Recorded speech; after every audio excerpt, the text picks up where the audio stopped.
ओम नमः शिवाय। शिवजी सदा सहाय। ओम नमः शिवाय। गुरुजी सदा सहाय। ओम नमः शिवाय। शिवजी सदा सहाय। ओम नमः शिवाय। गुरुजी सदा सहाय। ओम नमः शिवाय। शिवजी सदा सहाय। ओम नमः शिवाय। गुरुजी सदा सहाय। गुरुजी के चरणों में कोटि कोटि प्रणाम करती हूँ। अपना माथा रख के प्रणाम करती हूँ। अपनी नाक रगड़ के प्रणाम करती हूँ। गुरुजी को बार बार प्रणाम करती हूँ। सभी संगत जी को जय गुरु जी। और मैं गुरु जी को शुक्राना करती हूँ कि गुरु पापा ने मुझे ये रहमत बख्शी, मुझे ये अपनी कृपा बरसाई, अपनी कृपा मेरे पर की कि मैं श्री शिव महापुराण का पाठ कर पा रही हूँ और कुछ लोगों को श्रवण भी करवा पा रही हूँ इस चैनल के माध्यम से। तो मेरी संगत जी आप सबसे ये विनती है हाथ जोड़कर कि आप सब जितने ज़्यादा से ज़्यादा लोगों तक इस श्री शिव महापुराण को शेयर कर सकें, भेज सकें, उतना ही अच्छा होगा।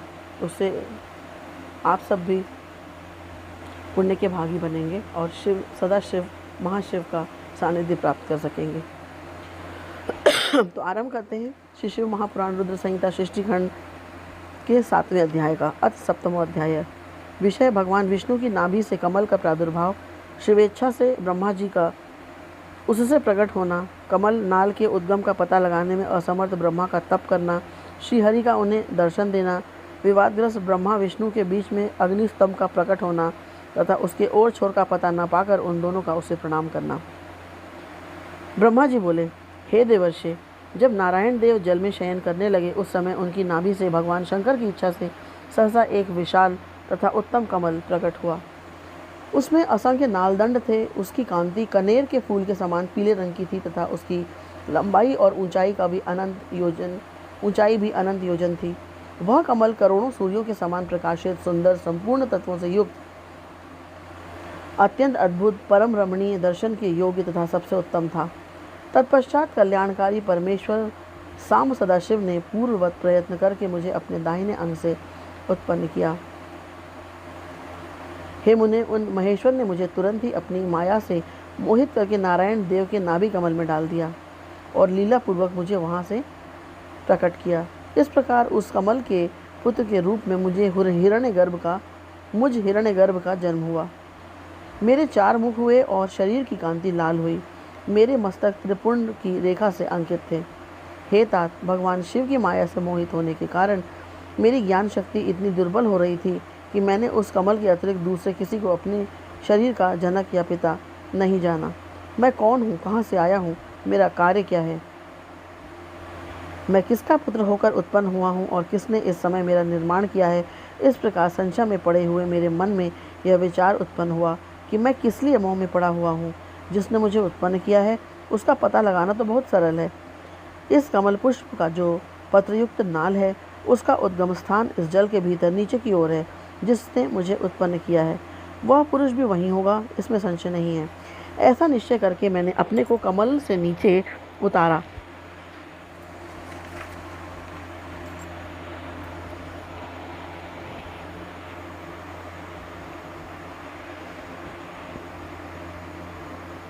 हे मुन्ने, उस कमल की एक एक नाल में गया और सैकड़ों वर्षों तक वहां भ्रमण करता रहा। कहीं भी उस कमल के उद्गम का उत्तम स्थान मुझे नहीं मिला। तब पुनः संशय में पड़कर मैं उस कमल पुष्प पर जाने के लिए उत्सुक हुआ और हे मुने, नाल के मार्ग से उस कमल पर चढ़ने लगा। इस तरह बहुत ऊपर जाने पर भी मैं उस कमल के कोश को न पा सका।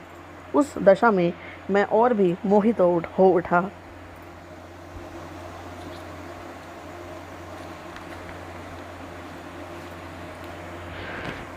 मुझे नाल मार्ग से भ्रमण करते हुए पुनः सैकड़ों वर्ष बीत गए, किंतु उसका कोई पता न चल सका। तब मैं मोहित किंग कर्तव्य विमूढ़ होकर एक क्षण वहीं रुक गया। हे मुने, उस समय भगवान शिव की इच्छा से परम मंगलमयी तथा उत्तम आकाशवाणी प्रकट हुई, जो मेरे मोह का विध्वंस करने वाली थी। उस वाणी ने कहा, तब तपस्या करो। उस आकाशवाणी को सुनकर मैंने अपने जन्मदाता पिता का दर्शन करने के लिए उस समय पुनः प्रयत्न पूर्वक 12 वर्षों तक घोर तपस्या की। तब मुझ पर अनुग्रह करने के लिए ही 4 भुजाओं और सुंदर नेत्रों से सुशोभित भगवान विष्णु वहां सहसा प्रकट हो गए। उन परम विष्णु ने अपने हाथों में शंख, चक्र, गदा और पद्म धारण कर रखे थे। उनके सारे अंग सजल जलधर के समान श्याम कांति से सुशोभित थे। उन परम प्रभु ने सुंदर पीताम्बर पहन रखा था। उनके मस्तक आदि अंगों में मुकुट आदि महामूल्यवान आभूषण शोभा पा रहे थे। उनके मुखारविंद प्रसन्नता से खिला हुआ था। उनका मुखारविंद प्रसन्नता से खिला हुआ था।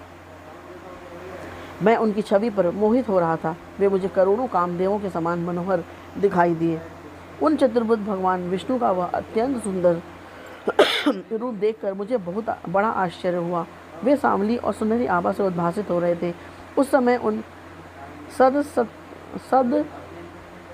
सत्स्वरूप सर्वात्मा महाबाहु नारायण देव को वहाँ उस रूप में अपने साथ देखकर मुझे बड़ा हर्ष हुआ। मैं उस समय प्रभु शंभू की लीला से मोहित हो रहा था, इसलिए मैं अपने उत्पन्न करने वाले को न जानकर अति हर्षित होकर उनसे कहने लगा। ब्रह्मा जी बोले, मैंने उन सनातन पुरुष को हाथ से उठाकर कहा कि आप कौन हैं? उस समय हाथ के तीव्र तथा सुदृढ़ प्रहार से क्षण मात्र में ही वे जितेंद्रिय जागकर शैया से उठकर बैठ गए। तदनंतर अविकल रूप से निद्रा रहित होकर उन राजीव लोचन भगवान विष्णु ने मुझको वहाँ पर अवस्थित देखा और हंसते हुए बार बार मधुवाणी में वे कहने लगे। विष्णु जी बोले, हे वत्स, आपका स्वागत है। मैं महाद्युतिमान पितामह आपका स्वागत है। निर्भय होकर रहिए, मैं आपकी सभी कामनाओं को पूर्ण करूंगा, इसमें संदेह नहीं है। हे देवर्षि, उनके मंद हास्ययुक्त उस वचन को सुनकर रजोगुण के कारण शत्रुता मान बैठा देवश्रेष्ठ मैं उन जनार्दन भगवान विष्णु से कहने लगा। ब्रह्मा जी बोले, हे निष्पाप समस्त संहार के कारणभूत मुझे आप हंसते हुए जो हे वत्स कह रहे हैं, वह तो वैसा ही लग रहा है जैसे कोई गुरु अपने शिष्य को हे वत्स कह रहा हो। मैं ही संसार का साक्षात कर्ता, प्रकृति का प्रवर्तक, सनातन अजन्मा विष्णु ब्रह्मा, विष्णु को उत्पन्न करने वाला विश्वात्मा, विधाता, धाता और पुंडरीकाक्ष हूँ। आप अज्ञानवश मुझे हे वत्स ऐसा क्यों कह रहे हैं? इसका कारण शीघ्र बताइए। नियमतः वेद भी मुझे स्वयंभू, अज, विभू, पितामह, स्वराज, सर्वोत्तम और परमेष्टि कहते हैं। मेरे इस वचन को सुनकर लक्ष्मीपति भगवान हरि क्रुद्ध हो उठे और कहने लगे कि मैं जानता हूँ संसार आपको जगत का कर्ता मानता है। विष्णु जी बोले, आप संसार की सृष्टि करने और पालन करने के लिए मुझ अव्यय के अंग से अवतीर्ण हुए हैं, फिर भी आप मुझ जगन्नाथ नारायण पुरुष परमात्मा निर्विकार पुरुहूत पुरुषुत विष्णु अच्युत ईशान संसार के उत्पत्ति स्थान रूप नारायण महाबाहु और सर्वव्यापक को भूल गए हैं। मेरे ही नाभि कमल से आप उत्पन्न हुए हैं, इसमें संदेह नहीं है। इस विषय में आपका अपराध भी नहीं है। आपके ऊपर तो मेरी माया है। हे चतुर्मुख, सुनिए, यह सत्य है कि मैं ही सभी देवों का ईश्वर हूँ। मैं ही करता, हरता और भरता हूँ। मेरे समान अन्य शक्तिशाली कोई देव नहीं है। हे पितामह, मैं ही परब्रह्म तथा परम तत्व हूँ। मैं ही परम ज्योति और वह परमात्मा विभु हूँ। इस जगत में जो आज जो यह सब चराचर दिखाई दे रहा है और सुनाई पड़ रहा है, हे चतुर्मुख, यह जो कुछ भी है वह मुझ में व्याप्त है, ऐसा आप जान ले। मैंने शीघ्र ही सृष्टि के पहले जगत के 24 अव्यक्त तत्वों की रचना की है। उन्हीं तत्वों के से प्राणियों के शरीर धारक अणुओं का निर्माण होता है और क्रोध, भय आदि षड्गुणों की सृष्टि हुई है। मेरे प्रभाव और मेरी लीला से ही आपके अनेक अंग हैं। मैंने ही बुद्धि तत्व की सृष्टि की है और उसमें 3 प्रकार के अहंकार उत्पन्न किए हैं। तदनंतर उससे रूप, रस, गंध, शब्द, स्पर्श, इन 5 तन मात्राओं मन एवं चक्षु, जिह्वा, घ्राण, श्रोत्र तथा त्वचा, इन 5 इंद्रियों और वाक, पाणी, पाद, पायु, उपस्थ, इन 5 कामेंद्रियों, क्षिति, जल, पावक, गगन और वायु, इन 5 महाभूतों तथा अन्य सभी भौतिक पदार्थों की रचना लीला से ही की है। हे प्रजापति, हे ब्रह्मन, ऐसा जानकर आप मेरी शरण में आ जाइए। मैं सभी दुखों से आपकी रक्षा करूंगा, इसमें संशय नहीं है। ब्रह्मा जी बोले, विष्णु का यह वचन सुनकर मुझ ब्रह्मा को क्रोध आ गया और माया के वशीभूत हुआ। मैं उनको डांटते हुए उनसे पूछने लगा कि आप कौन हैं और किस लिए इतना अधिक निरर्थक बोल रहे हैं। आप न ईश्वर हैं न परब्रह्म हैं, आपका कोई कर्ता अवश्य है। महाप्रभु शंकर की माया से विमोहित मैं उन भगवान विष्णु के साथ भयंकर युद्ध करने लगा। उस प्रलयकालीन महासमुद्र के मध्य रजोगुण के कारण परस्पर बड़ी शत्रुता से हमारा और विष्णु का रोमांचकारी युद्ध होने लगा।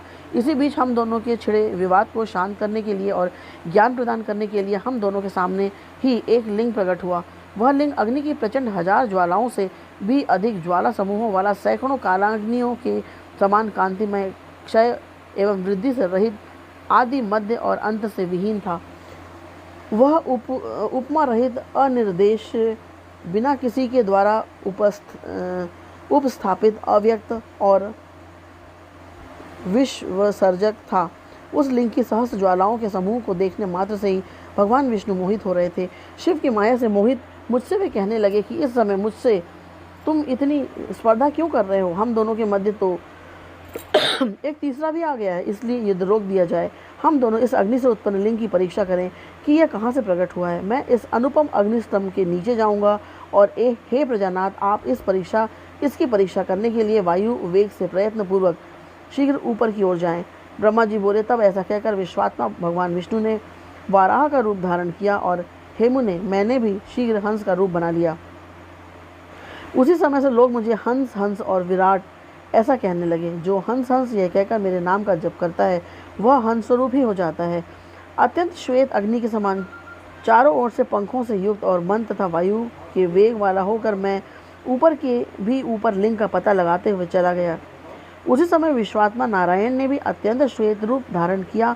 10 योजन चौड़े, 100 योजन लंबे, मेरु पर्वत के समान शरीर वाले, श्वेत तथा अत्यंत तेज दाढ़ों से युक्त, प्रलयकालीन सूर्य के समान कांतिमान, दीर्घ नासिका से सुशोभित, भयंकर, घुर्र घुर्र की ध्वनि करने वाले, छोटे छोटे पैरों से युक्त, विचित्र अंगों वाले, विजय प्राप्त करने की इच्छा से परिपूर्ण, दृढ़ तथा अनुपम वाराह का स्वरूप धारण करके वे भगवान विष्णु भी अत्यंत वेग से उसके नीचे की ओर गए। इस प्रकार रूप धारण करके भगवान विष्णु 1000 वर्ष तक नीचे की ओर ही चलते रहे। उसी समय से पृथ्वी आदि लोकों में श्वेत वाराह नामक कल्प का प्रादुर्भाव हुआ।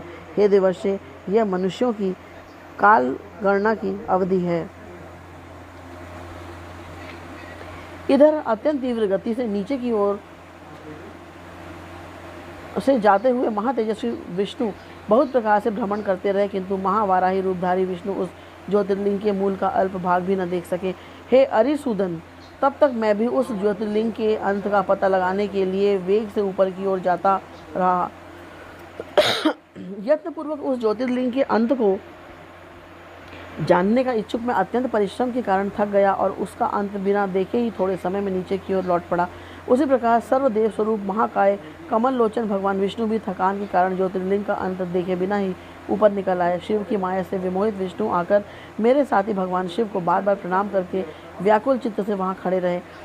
पृष्ठ प्रदेश की ओर से, पार्श्वों की ओर और आगे की ओर से परमेश्वर शिव को मेरे साथ ही प्रणाम करके विष्णु भी सोचने लगे कि यह क्या है। वह रूप तो अनिर्देश्य, नाम तथा कर्म से रहित, अलिंग होते हुए भी लिंगता को प्राप्त और ध्यान मार्ग से अगम्य था। तदनंतर अपने मन को शांत करके मैं और विष्णु दोनों शिव को बार बार प्रणाम करके कहने लगे, हे महाप्रभु, हम आपके स्वरूप को नहीं जानते, आप जो हैं वही हैं, आपको हमारा नमस्कार है। हे महेशान, आप शीघ्र ही हमें अपने स्वरूप का दर्शन कराएं। हे मुनिश्रेष्ठ, इस प्रकार अहंकार से आविष्ट हुए हम दोनों को वहाँ नमस्कार करते हुए सैकड़ों वर्ष बीत गए। इति श्री शिव महापुराणे द्वितीयायां रुद्र संहितायां प्रथम खंडे सृष्टियुपाख्याने विष्णु ब्रह्म विवाद वर्णनम नाम 7वां अध्याय। इस प्रकार श्री शिव महापुराण के अंतर्गत द्वितीय रुद्र संहिता के प्रथम खंड में सृष्टि उपाख्यान का विष्णु ब्रह्म विवाद वर्णन नामक 7वां अध्याय पूर्ण हुआ।